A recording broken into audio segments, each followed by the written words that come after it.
Voilà, donc aujourd'hui, on va commencer Angular.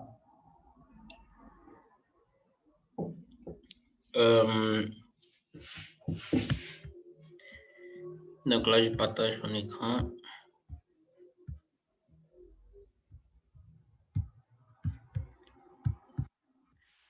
Voilà, donc la dernière fois, on a avancé sur l'API. On a pu enregistrer, disons, on a pu inscrire un utilisateur. On a pu aussi faire la connexion d'un utilisateur. Donc, je vous avais promis de travailler dessus en semaine et puis vous montrer le résultat. Mais malheureusement, vraiment, j'ai été vraiment busy. Mais voilà. Aujourd'hui, on va commencer avec Angular et puis la prochaine fois, je vais résumer tout ça. J'espère que d'ici le week-end, j'aurai un jour pour pouvoir vraiment faire ça. Et donc, je vous avais envoyé une liste de logiciels que vous devez installer pour pouvoir avoir Angular. Vous devez installer Node.js,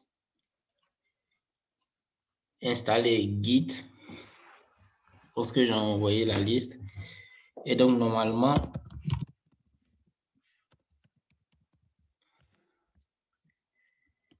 si vous avez installé tout ça, on doit avoir l'environnement d'Angular qui va vous permettre de créer un nouveau projet. OK. Donc, d'abord, je partage l'intégralité de mon écran. Donnez-moi une seconde. Je pense que ce sera bon.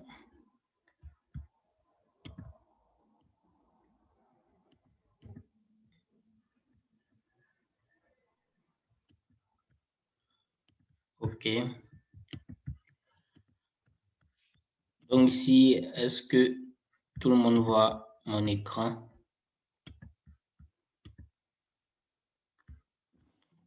Connecte ici également.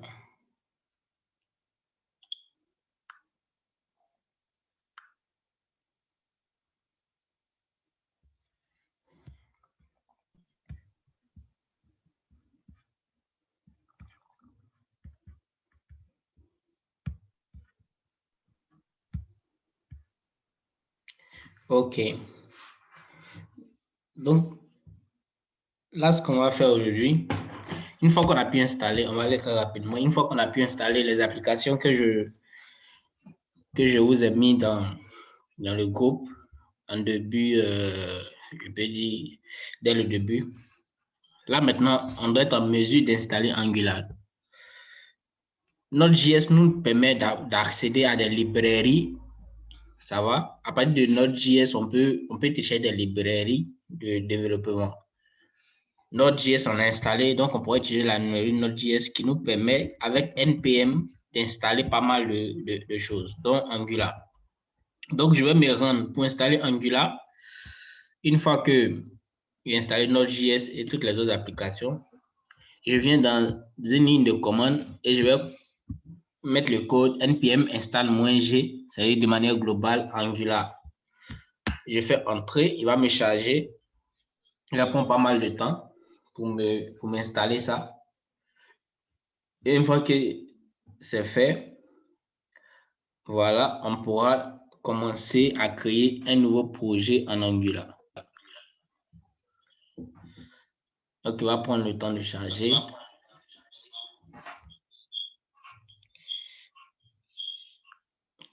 Il va prendre le temps de charger. Je vais l'installer avant, mais je tenais à le faire devant vous. Donc, on va attendre qu'il finisse de charger.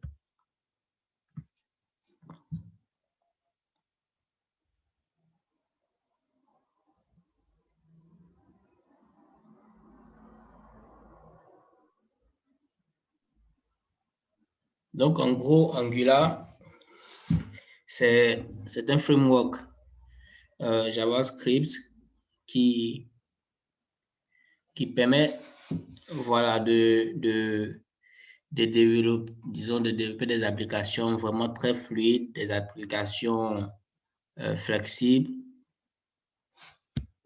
Il me pose une question. How to change setting Angular? No.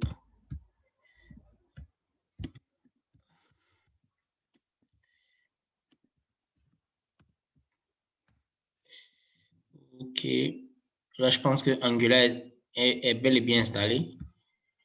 Donc, Angular, comme je l'ai dit, il permet d'installer, il permet, c'est un framework qui permet de développer des applications fluides. Certes, on va utiliser notre même HTML, CSS, comme je l'avais dit tantôt.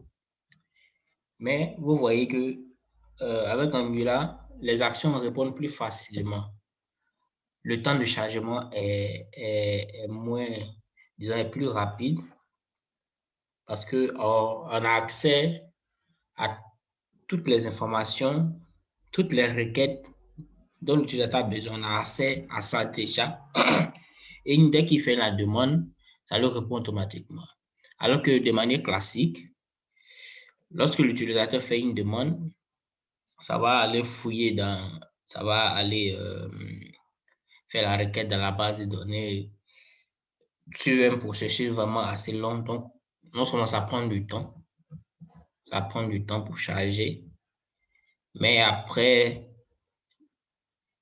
l'utilisateur a vraiment une mauvaise expérience de la plateforme. Donc, Angular vraiment est venu régulariser tout ça.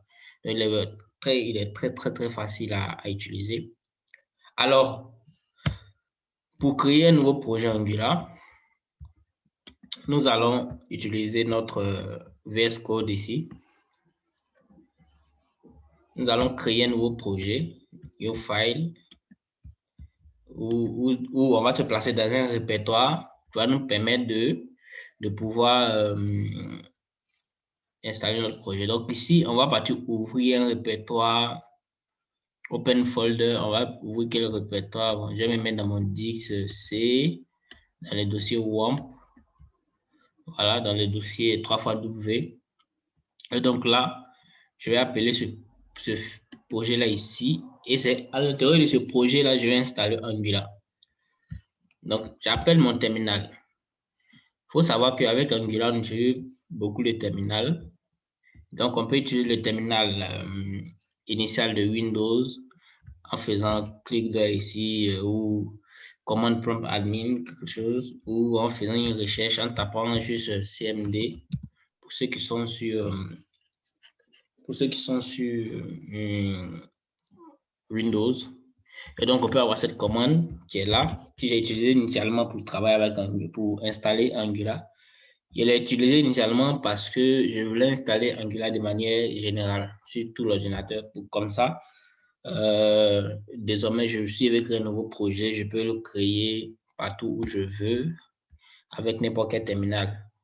Avec un éditeur de test comme par exemple notre VS Code, je peux créer un projet Angular et autres. Alors,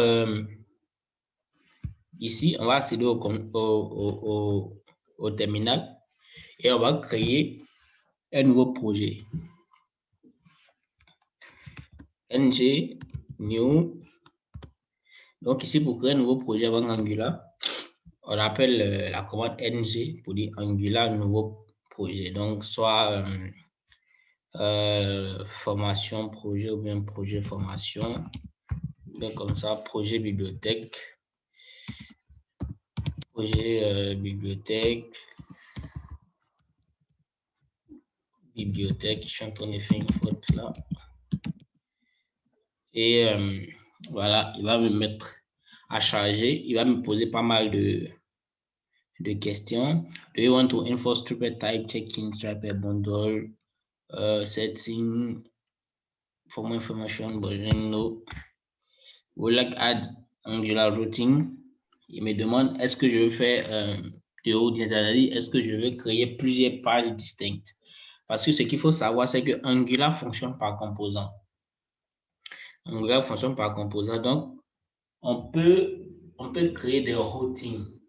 C'est-à-dire, on peut créer des liens spécifiques, des nouvelles pages qui vont fonctionner comme si on était dans du HTML.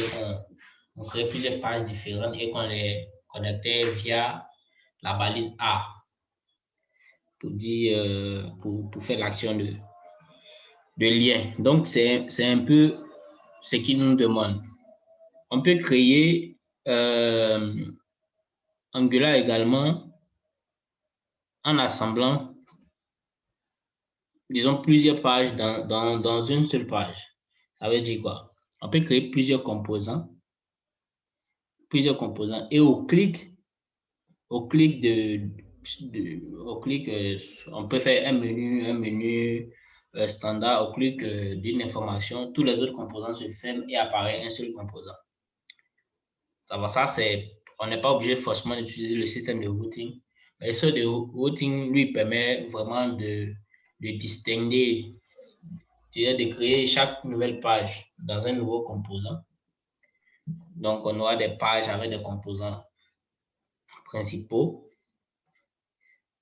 Et ces composants principaux vont constituer, oui, de pages. Et après, on aura des composants, des sous-composants qui vont permettre de faire les vues de l'application.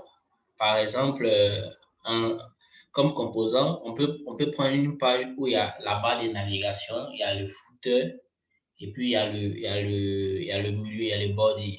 On peut dire ça comme ça. On peut créer un composant footer, on peut créer un composant body, on peut créer un autre composant header pour l'entête.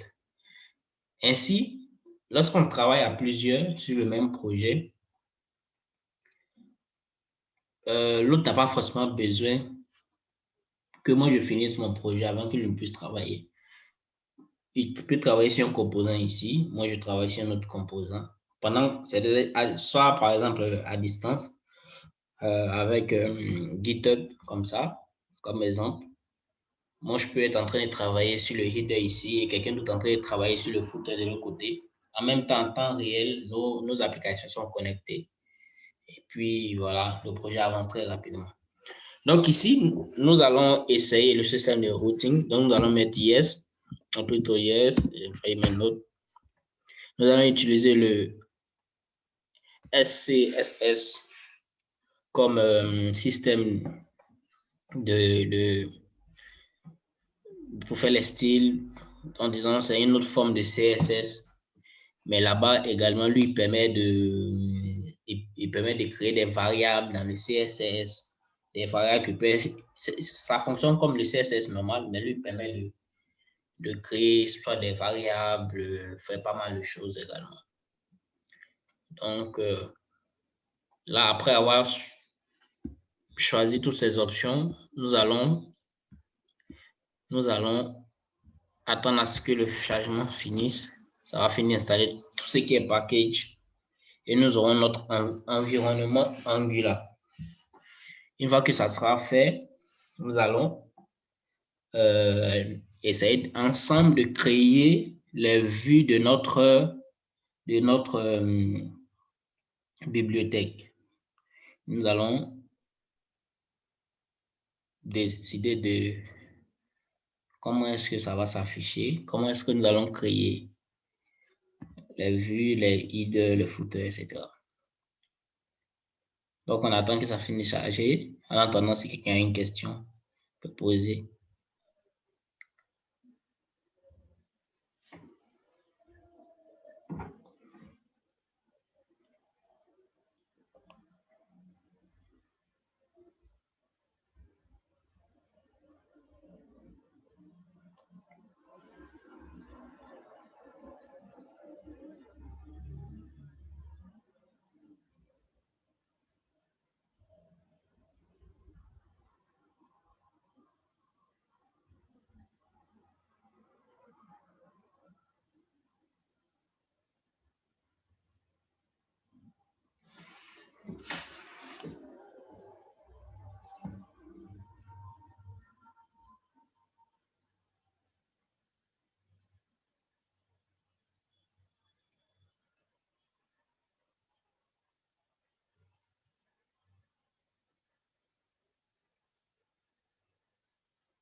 Ça dure un peu. Hein. On installe pas mal de choses en même temps.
Aussi, ce qu'il faut savoir, c'est qu'Angular, il faut vraiment avoir constamment la connexion.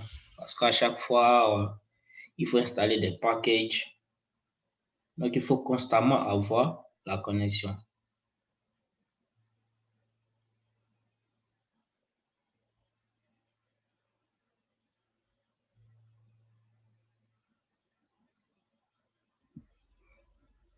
Alors, ça prend du temps.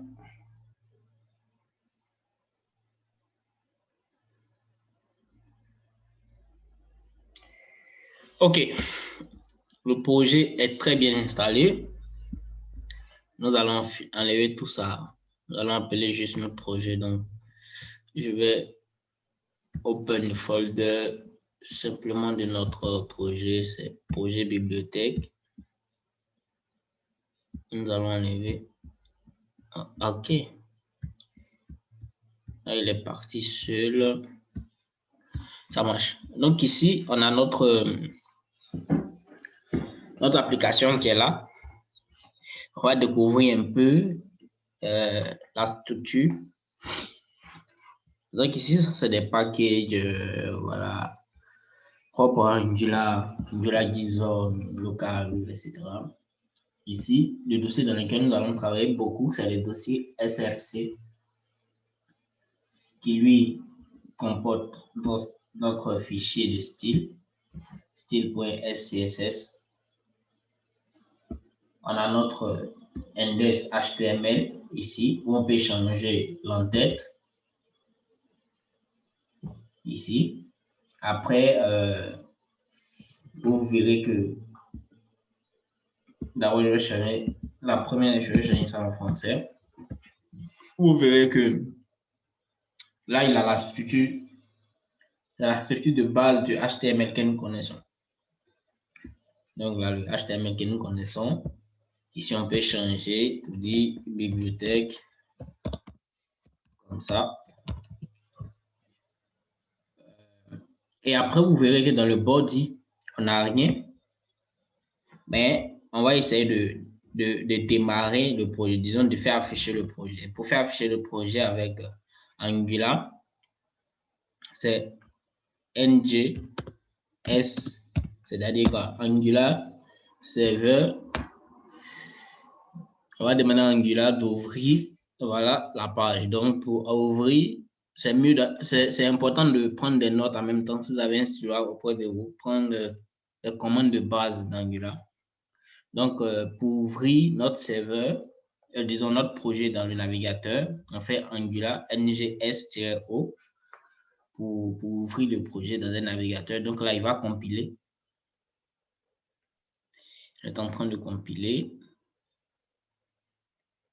Donc là, vous voyez qu'on a juste, dans le body, on a juste un paramètre app-route. Ça va? Une balise app-route, fermante et ouvrante. Il n'y a plus rien dedans, il n'y a rien dedans, mais quelque chose va s'afficher dans le navigateur. Et pourquoi ça? On va vérifier, on va voir tout à l'heure. Donc ici, voilà, notre projet Angular est conçu. La première page, quand vous créez un nouveau projet d'Angular, si vous n'avez pas encore customisé, vous n'avez pas encore, disons, vous n'avez pas encore modifié, vous verrez ça, ces informations-là, c'est l'information propre à Angular. Il nous montre comment ajouter un nouveau composant, comment ajouter du matériel pour le design, etc.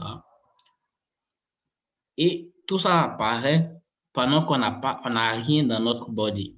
Disons, on n'a pas grand-chose. Sinon, on a quelque chose, mais on n'a pas grand-chose. C'est dû à quoi? Parce que Angular, lui, fonctionne avec ce système de routage-là. C'est-à-dire, il a accès aux composants, ou bien c'est-à-dire tout ce qui apparaît dans le body se trouve dans un composant. Et ce composant, on l'appelle. Ce composant, on l'appelle via une balise. Quand tu crées un nouveau composant, c'est comme si tu venais de créer une nouvelle balise. Donc, pour afficher ce composant-là, tu n'as juste qu'à appeler cette balise-là via le paramètre app le nom du composant. Donc ici, le composant principal, c'est app. Le composant principal, c'est app. Donc, c'est dans app, vraiment pas mal de choses vont se passer. On a notre fichier de routage ici, routing, où on pourra écrire des règles de routage pour dire, on va définir tel lien pour telle page. Ici, on a à l'intérieur, tout ce qu'on voit à l'intérieur, c'est tout ce qu'on a sur notre navigateur là-bas. Donc ici, je peux décider de supprimer tout ça. Et supprimer tout, de supprimer tout ça et puis mettre une balise H1 par exemple pour dire bienvenue. Je dépose ça. Bienvenue à notre formation. Formation. OK. Et automatiquement, on voit qu'il y a quelque chose qui apparaît dans le navigateur. Donc, tout ce qui était de l'autre côté, tout a disparu. Voilà. Donc, en gros, voici comment fonctionne Angular. Angular fonctionne sur le système de components. Et nous allons débuter par faire le routing. Nous allons créer des pages. La première page, c'est la page d'accueil. Donc, pour ça, nous allons créer un composant qu'on va appeler accueil. J'ajoute, j'ai créé un nouveau truc dans mon terminal. Et là, pour ajouter un component, on va le générer. Donc, pour ajouter, c'est ng, gc. Ça, c'est des disons, c'est des raccourcis. Sinon, on peut dire ng generate component, et puis le nom du composant. Mais nous, on va utiliser les raccourcis. Ça va très vite. ngc, espace, et on crée notre composant. Mais d'abord, il faut définir l'architecture de notre projet. Je vais ouvrir une page Word. Il faut qu'on puisse définir l'architecture de notre projet. Alors, j'ai besoin que tout le monde puisse participer.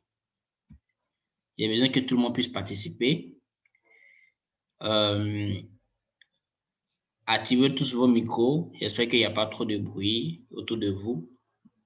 Activez vos micros et ensemble, on va faire ce travail-là. On va définir comment est-ce que notre projet va se présenter. définir comment notre projet va se présenter. C'est-à-dire, nous voulons créer une application de bibliothèque. Qu'est-ce qu'on va voir en premier? Comment on va structurer. Donc, s'il vous plaît, activez vos micros et puis donnez-moi des idées.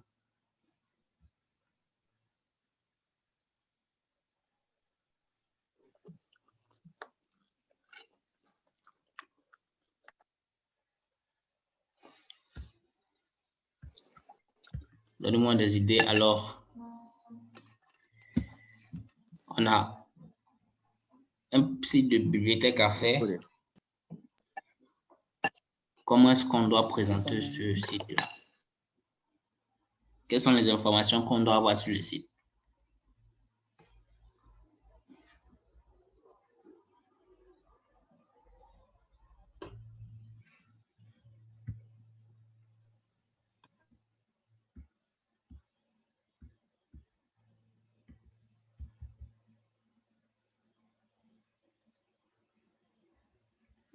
Personne n'a aucune idée.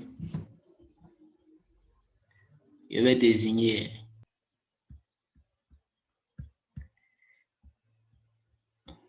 et la connexion qui a bugué. Alors, je vais donc désigner. Bonjour. Oui, allô? Oui, allez-y, monsieur Soto. Oui, ben, moi, ce que je vois d'abord, on va faire une sorte de menu. On aura un premier menu, par exemple, qui peut lister, on peut avoir les différents livres qui sont disponibles. Donc, on peut faire un petit, comme des boutons, quoi, pour livres.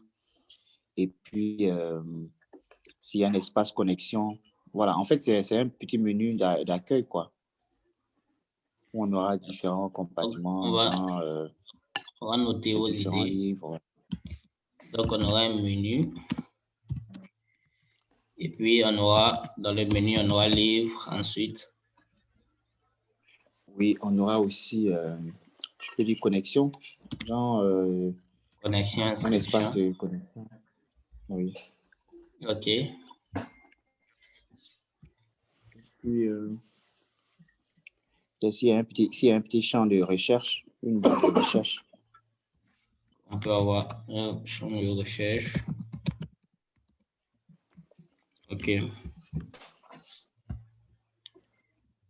peut-être maintenant, bon, dans le fond, une brève peut-être description de quelques livres où on fait peut-être une petite description de certains livres qui sont disponibles.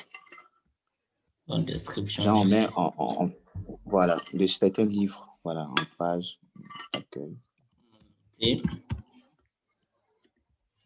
OK, donc, qui a quelque chose d'autre à ajouter?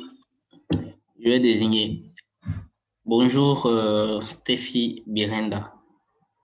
Vous êtes là?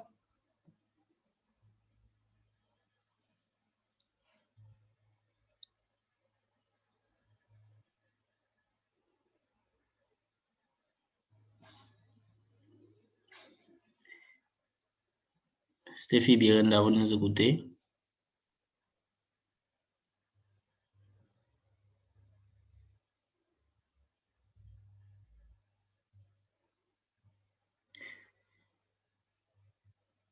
Monsieur Ballot, vous êtes là?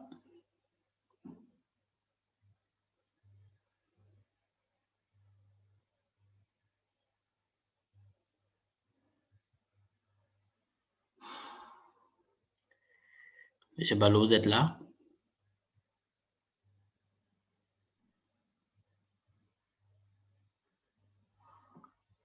Alors, on va aller à Madame Sidibé. Vous êtes là? J'espère.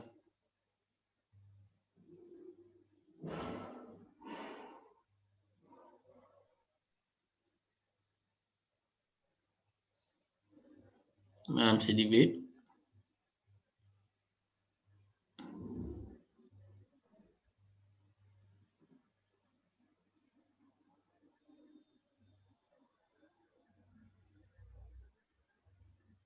Allô?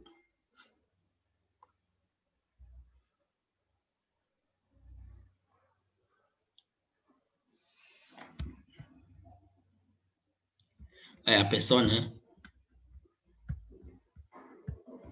Alors, donc, on va structurer notre application comme ça. Ce qu'on va faire, c'est d'abord d'avoir un menu, comme M. Zozo l'a dit. Dans ce menu, on aura juste des paramètres, soit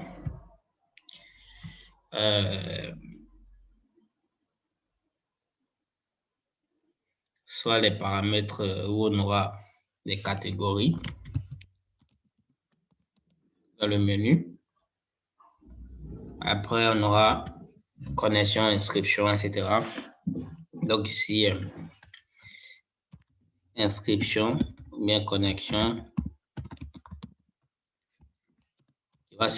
qui va être remplacé après par le nom de la personne, soit si c'est Mars, comme ça. Donc, on va commencer à définir ça. Après, voilà, je pense que la catégorie, elle sera en menu déroulant. Connexion.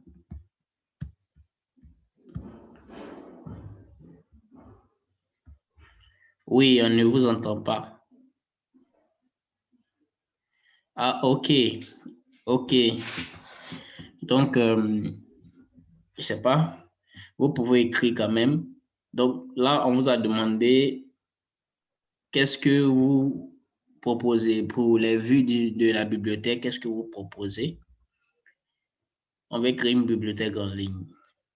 Qu'est-ce qu'on doit avoir comme information? Combien de pages on peut avoir? Etc. Donc, c'est des idées. Vous pouvez écrire ça au fur et à mesure dans le chat. Mais quand même, je vais essayer de définir pas mal de choses. Si vous avez d'autres choses à ajouter, écrivez-les dans le chat. Donc, je disais tantôt, dans le menu, on va avoir la liste des catégories de livres. Et puis, on aura la possibilité de se connecter et toutes ces informations vont se trouver ensemble. Ces informations vont se trouver. Comment agencer ça?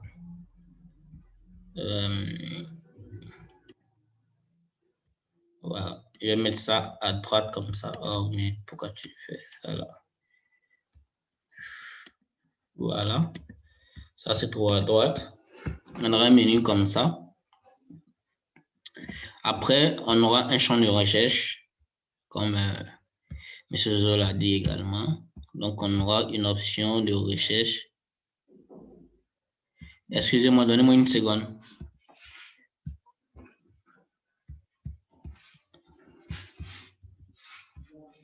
Oui, je viens. Une seconde, je suis demandé à l'extérieur.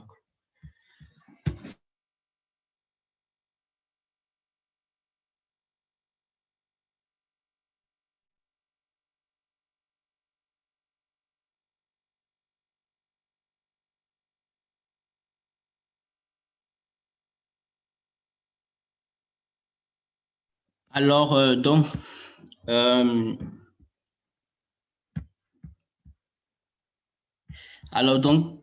après ça, on aura un champ de recherche. Je vais créer une forme de recherche rapidement. Un truc un peu vers le milieu. Comme ça. Le fond sera blanc. Donc, en même temps, vous apprenez. Ça, c'est un mini... disons, si vous avez un projet à faire, ça, c'est un mini UX design. Un mini UX design,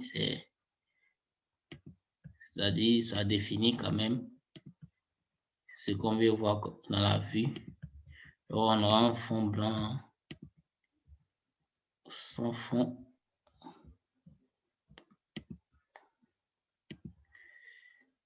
Quelque chose comme ça pour les recherches. Donc, on va écrire à l'intérieur. Recherche. Donc, on aura une écriture noire. Non,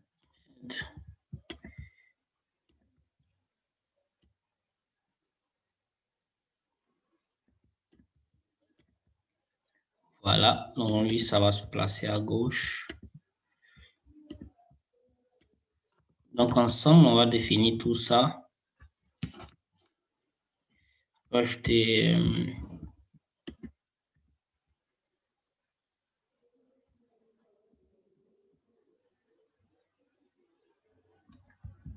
d'accord.